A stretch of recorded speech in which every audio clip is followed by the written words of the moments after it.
Welcome to Talk Solo Games. I'm J. Allen Riker, and today we're doing something more than a little bit different. We are going to, I am going to play a tabletop role-playing game solo. This is something that I've been excited to get into. This is sort of a session zero. I already rolled up the character, but still I'm going to show you everything that I'm working with.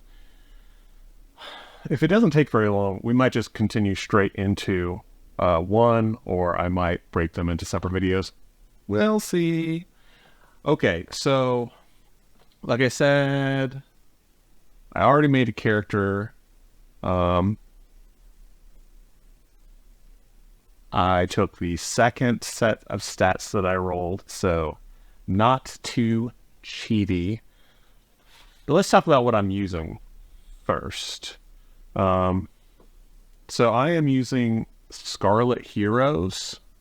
I printed out a PDF, my PDF of it. I really like PDFs and I like printing them out, and this is my binding style. I will show you how to do that. It makes it super cheap. You can get a bunch of RPGs. You can see what you want. If it's what you want to use before you print it out and dedicate shelf space to it and dedicate physical resources to it. Okay, so Scarlet Heroes is kind of an it's a way to play OSR games with true solo. So with just one character.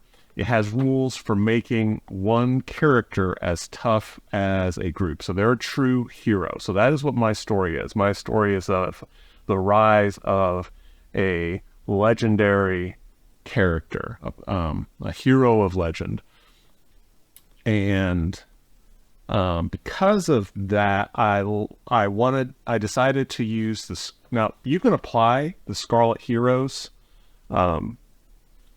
formula to any OSR game just using Blackstream solo heroes. So the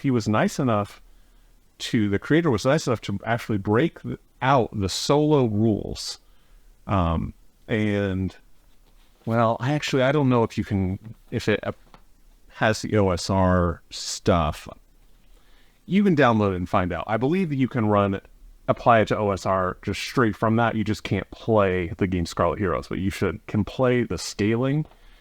The tricky part of scaling the game is it can't just be a flat stat increase, because as the character goes up in levels, everything will shift. So this is a way to make sure that it scales correctly. But let's say that I'm not actually playing in the sort of Eastern feel of this, not because I think that Western mythology is better than Eastern mythology, but it's because I don't care about fantasy mythology at all. And so I just want to use what's familiar and easy. If it could be Eastern, it could very easily be Eastern setting if they had them named the same things and had the flavor text the same, but like have all the spells and all the monsters having different names. I don't care to learn that right now. What I am doing is I am playing within Scarlet Heroes, but I am applying it I am using standard resources to create everything. Now, the solo heroes, this Blackstream solo heroes, if you want to, you could take this and you can apply it to something, any OSR game. So you could get White Box. This is like $4.50, and it literally recreates the original D&D White Box in a very compact, awesome way. It's got all the monsters, it's got the spells, and it's enough for you to get started. Now, I'm not doing that. That was kind of a dramatic little toss. What I am doing is I am pulling monsters from Labyrinth Lord, and what I did was I printed off all of these cards because I don't want to have, if possible, I don't want to have a book of monsters open. First of all, the cards lets me have mixed battles, and second of all, it just takes up so much less space. So I'll show you what I mean. So here's a green dragon. everything that I need to fight a green dragon right there. Even has a little description. No art, but that's fine by me. So I'm playing with these Labyrinth Lord cards. And as you can see right here, they are free. So we're talking about like, it's got 3 different styles to print them in. So they use slightly less or more ink. And it's like 400 monsters, although you'll find duplicates because they have a card for each of, for when they have a potential to have different hit die. They have a card for each of them. And I removed those, which allows them to fit in a long box, a single long box. But as you can see, they made this free, updated to free. So far, I have not named anything. You can play this with, say, the basic fantasy OSR game with the creature codex if you want to get some more monsters, or you can use the ones in basic fantasy, and with solo heroes. So if you want to do this setup, it'll be really free. I was going to say really cheap. It will be free. So I am using one of the things I'm using is the Scarlet hero. Sorry, it's going to take me a minute to adjust to the fact that I have this camera over here. Using the Scarlet Hero's quick reference that basically has everything that's different from standard D&D on one sheet.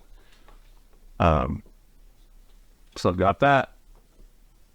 And let's talk about how the soloing stuff that I'm using. Okay. So you'll see the Adventure Crafter cards, which I was afraid were actually going to disappear because they're green.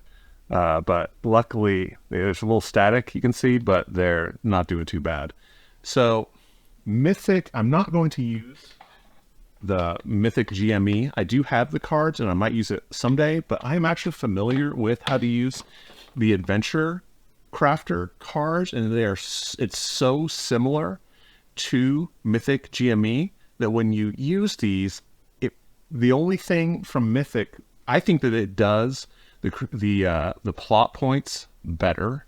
I think Adventure Crafter, because it offers you a big on every one of them, it offers you a bunch of potential. Will that come into focus? No. So it says it tells you what the theme of this plot point is, and then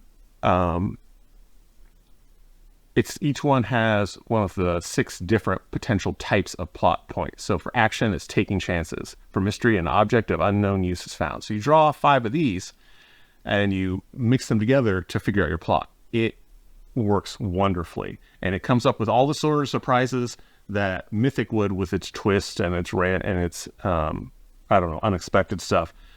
Now, I've not run Mythic, so I can't say that for sure, but I do intend to do it. But I really like the way this works, and I'm comfortable with it. And because this whole new thing is new to me, I'm trying to stay with what I'm a little bit with what I'm comfortable with, which is, say, D&D. Like, I never play past OSR because I quit with A&D 2nd Edition, which is OSR compatible, and Adventure Crafter, which I have used for fiction before. Now, that means, though, so what Mythic would add would be an oracle that would allow for rising and falling chaos. I decided that I'm not concerned with that. I want to explore that in the future, but instead I'm going to use this oracle. One thing that I like is one that has a cross reference between yes, no, this has but, no but, and yes but. It does not have yes and no and. I'm going to be putting those in on my own mentally, but with cross combined with a likelihood. And then this is kind of cool because it has what the but is related to. And these are from Scarlet Heroes or Blackstream's Solo Heroes. So that's going to be my oracle. Now, it's funny that I said I'm going to try to go simple when I'm very clearly not. Besides that, this has like traits that you can give to characters because every scene will have a character associated with it. This one says choose most logical character, but some might say make a new character, and then you look at the special trait, character is an object. That's cool, and I will check for that to see if the character is actually an object or a group. And then it has identity, so artist, sophisticated. And that's enough for your basic NPCs, but if it's an important character, I'm going to use the story engine cards to create characters. And you'll see that, but you draw, so a card for the actor, and it gives you 4 different options. And then you've got like what they want, what they're going to be acting upon, and the complication. And so you can make some really fantastic characters that way really quickly. So when I have to have a character that I think is going to be an important NPC, I am going to use this. I've also got some decks of tarot cards. This one has the meanings on it because I've never used tarot before, so I thought this was kind of awesome that I don't have to look it up in the book. It actually has the meanings printed on the cards themselves. I don't know if I'm going to actually end up using these. It seems like I've got enough randomization that it might not be necessary. And then I do have a bunch of Rory Story cubes. I don't have any plans to use these, but they are just in the same box as my story engine cards because I use them when I'm writing fiction. So I have all the randomness that a person could need or wish for. And I said that that's all the randomness that you could hope for without pointing out the obvious, that I have 2 Game Master Assistant decks here. So I've got the fantasy one, and these are double-sided. I got them when during the pandemic when they were just, the creator was kind enough to give them away, and so you could get them just for the cost of printing. So they were $8 a deck.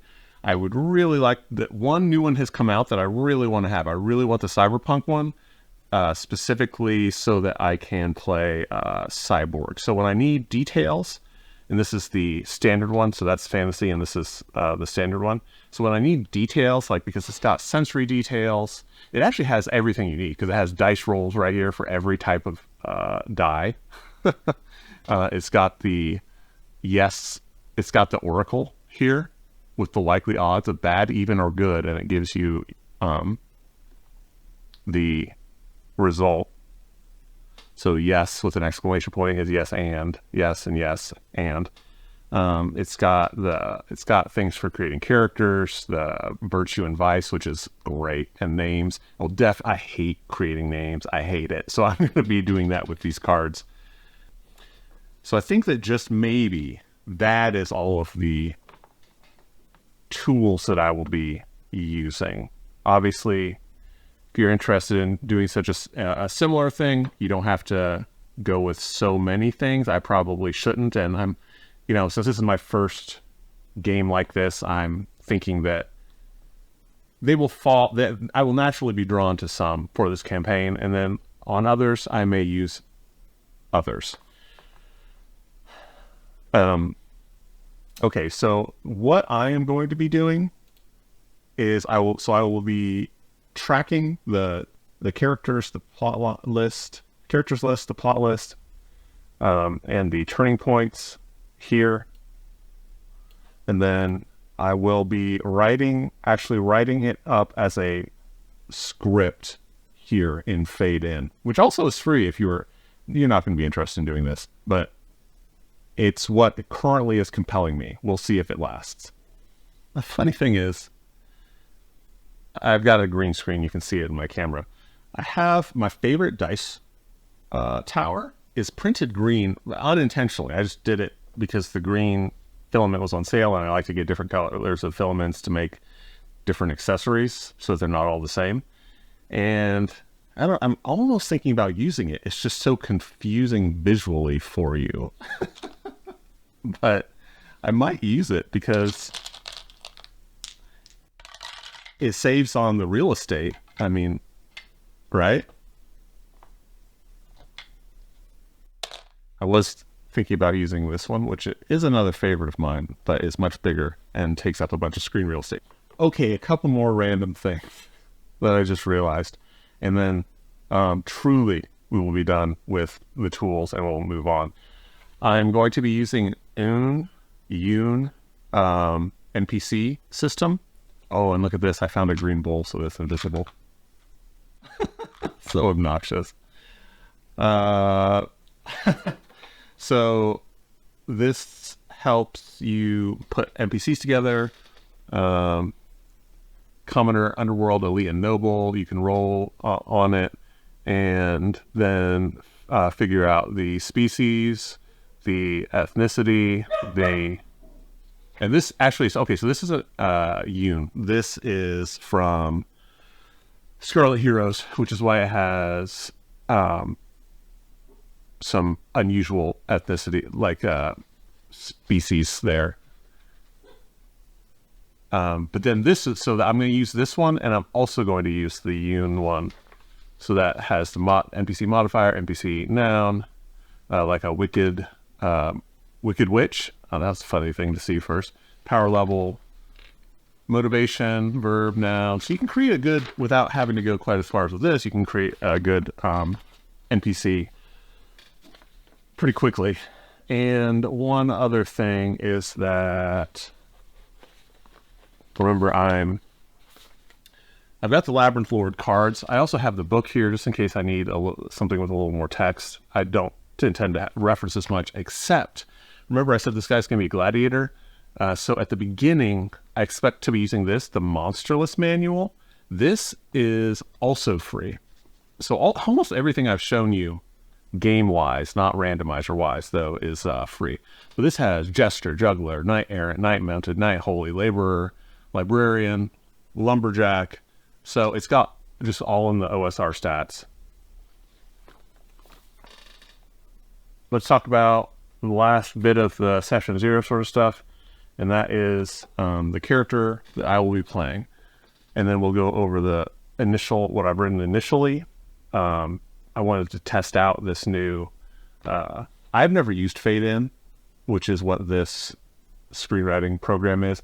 I use Final Draft, which is the industry standard, and because it is absolutely terrible on Windows. It is miserable to use. It crashes all the time and slows everything way, way down. But I am using it because I work with a director in LA, and everyone there uses Mac products, and the industry standard is Final Draft. But I'm not going to work on it with it if I don't have to, and this is not going to be at all in the sort of beat pattern of a screenplay. So that also means that you can use it for free instead of for $200. Okay, so the character I made is Urak Godtongue. He is a gladiator fighter so you can get that from the Fighter's Manual out of AD&D 2nd edition. Human Ashaki is what I named. I mean, God, I hate coming up with fantasy names, but that's his peoples. Level 1. His only gear is flint and steel. He is a slave gladiator, and he owns nothing. He has a shiv hidden on his body, but he has it like hidden in his loincloth, but he doesn't really own anything. Now, because there is a really cool thing in Scarlet Heroes where you're a wastrel hero. So if you find if you get rid of all your treasure in one way or another, either by partying it away or by giving it away at the end of every adventure, then you get a fate point that you can use to turn things to your side. And that got me thinking that this kid he's lived an austere life. So see here, the traits, they give you 116. So I did roll a 10, but I swapped it for the 16 that I put into strength. Dex 15, Constitution 14, Intelligence 14, Wisdom 13, Charisma 15. So I want him to be a charismatic hero. The mods in Scarlet Heroes is more like AD&D 2nd edition, as instead of early D&D where the biggest benefit would be +1. I want him to be a very heroic character. He's got his fortune points there, max AP. They always give you the max AP and solo heroes, just because you're it, you know.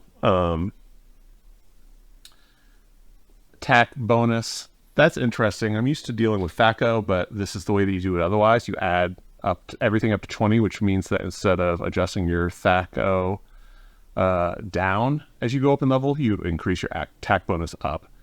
Fray die is what you use to wipe out little things that are beneath you, which helps you work your way through dungeons that are, stocked full of monsters, especially ones that can pile up on you with mobs, because you're supposed to have, 4 or 5 characters. So traits. This is something that it reminds me of. I've got skill. So AD&D Second Edition does have like skills and stuff. It really got expanded in this expansion called Skills and Powers, which I think started taking it into 3rd edition territory. I never played 3rd edition, so I can't be 100% sure of that. But so you use these to resolve things. It lets you do it at some narrative stuff, which is cool. It lets you, I don't know if there's any way to get this to focus better. This is a pretty darn cheap camera that I bought just for the table.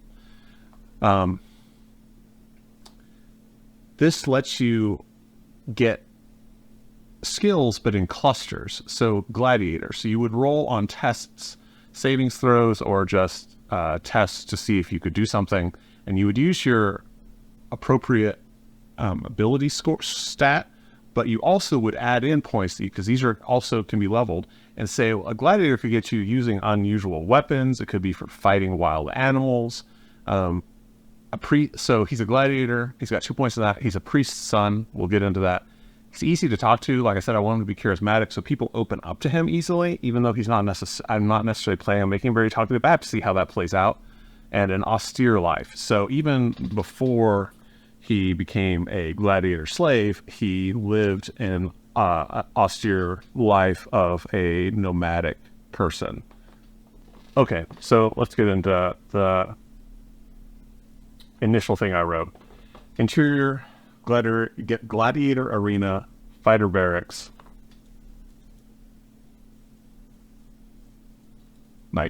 Forgot that. The large room is dark. Boy, my chair is squeaky. Enjoy that. The large room is dark and dank, lit only by fire that reflects off the moisture dripping through the stone foundation. In the background, the silhouettes of tents and low shacks are cast. Yeah, I'm changing this. Okay, so I did some reading after writing this, and I was going to have him living underneath the Colosseum. It's a smaller city, not a capital city. But it seems like that would be unrealistic. There are multiple houses that are barracks for the gladiators of different businesses, and he belongs to one. So I just reshaped things. So, interior gladiator arena, fighter barracks, night. The large open space outside the individual cells is dark and dank, lit only by fires which throw light absorbed by soot-stained planks and beams. In the background, fighters eat and nurse their wounds. Put a comma there. Those that are untrustworthy, especially those captured in warfare, are already locked in cells. Before this fire, in the dirt, sits Urak, 19, male, tall and athletic. He stares unmoving, the fire reflecting in his dark eyes. Behind him on a log sits Zarin, 52, male, gnarled but muscular. He pushes a needle made of a translucent fish tooth into the flesh of the boy's back, then pulls it out the other side of a gash. Pulling back, we see several more slices parallel to this one, all in Urak's back, all sewn shut. Zarin, you should avoid the sharp end of the tiger. Urak, snorting. 5 of its 6 ends are sharp. Zarin, making the choice easy. Zarin pulls the wound closed and ties the stitch, then nicks the thread with a small piece of flint hidden in the waistband of his shorts. Urak stands and flexes. The stitches strain, behold, many old scars crisscross the skin around it. Thank you. Zarin waves the thanks away. Thank me by not needing more tomorrow. Talk to the matchmakers. Kedgum has it out for me. Hatred fills Zaren's eyes, and he spits on the dirt floor. I hear he takes backroom payments from bookies to make their matches. He's made several bad ones for you. Zaren only nods. Urak smiles at the angry old man. If he's caught making crooked deals, maybe we'll get a chance to talk to him one day in the arena. Zaren smiles, obviously pleased at the thought. Okay, so like I said, this was something I wrote just testing out to see if I liked the software, and decided to just jump into the story. Urak's story, our protagonist, is that he was captured in combat, but he was very young. The setting is somewhat in the Roman Empire. This is not in a large capital, but in an offshoot territory. It is called the Jovian Empire, not the Roman Empire, so it's not going to be exact, so I don't need any history buffs correcting me. But it has their sort of gladiatorial culture. So his people live across the ocean and or across a sea, some body of water that's significant. And the Jovians were making more and more inroads.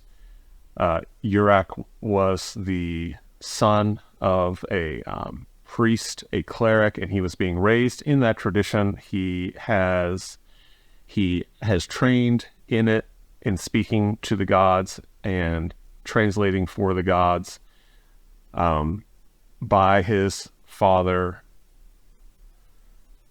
But he has not followed along in that path. His people were preparing for a large, maybe the final battle against the Jovians. The tide would turn one way or the other. At least it was an important battle. And the Jovian gods and clerics explained to the Ashakian gods that their worshippers, they could either be incorporated, give up, stop supporting the Ashaki people, and be incorporated into their pantheon, or their people would be wiped out. They would have no worshippers, and as they were slain by the gods, they would not return. And those gods turned their back on Urak's people and took the deal. And he saw it because he was being raised as a cleric. His people were slaughtered and captured. So they are there. They're not a very numerous people. They were mostly protected by from the Jovians by the distance of water between them and the Empire. So they weren't very numerous. There are still some living as slaves. He was particularly ferocious, but he was a teenage boy and was pretty easily captured. He wasn't much of a trained warrior. His father was killed. His mother was killed. He doesn't know what became of his siblings.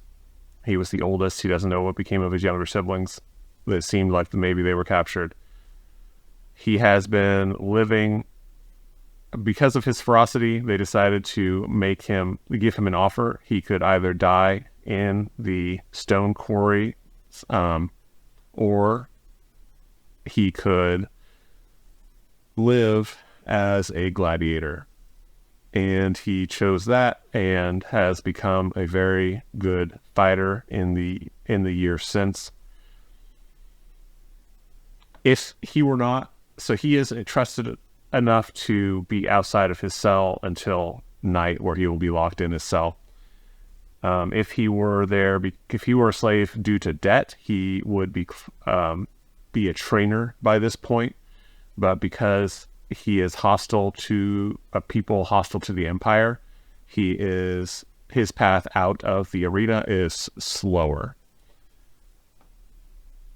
And I have a lot of story ideas, but I'm going to try to let the adventure crafter shape exactly how things progress. Although I have some of the major beats, definitely not all of them, some major beats in my head already to work towards. He has goals. He has a lot of revenge that he wants to take on a lot of people, and he wants to make it out of the gladiator arena and start performing violence instead of upon other slaves and other captured people by this empire.